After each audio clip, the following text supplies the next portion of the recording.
ገዳማውያን እየተረሸኑ ነው። ገዳማውያን እየታረዱ ነው። የአብነት ተማሪዎች እየተረሸኑ ነው። ገዳማት እየተዘጉ ነው። ይሄ ሩቅ አይደለም። ሀገር እግዚአብሔር ተብላ ሲነገርላት የኖረች ሕዝብ እግዚአብሔር ተብሎ ሲነገርልን የኖርን 24 ሰዓት እግዚአብሔር የሚመሰገንባት 24 ሰዓት ስብሐተ እግዚአብሔር የማይቋረጥባት ሀገራችን ኢትዮጵያ ዛሬ የደም መሬት እየሆነች ነው። 24 ሰዓት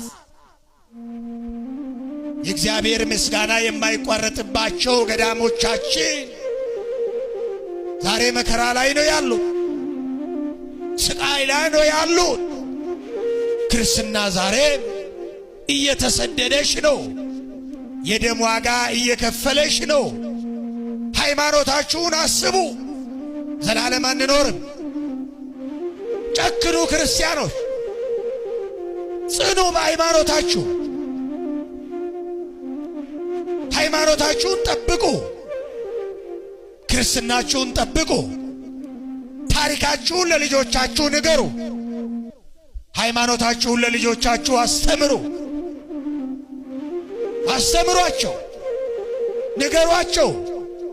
ሺህ ዘመን አንኖርም። ለዘላለምም በዚህ ምድር ላይ አንቀርም።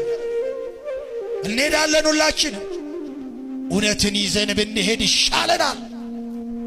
እውነትን ይዘን ብንጓዝ ይሻለናል።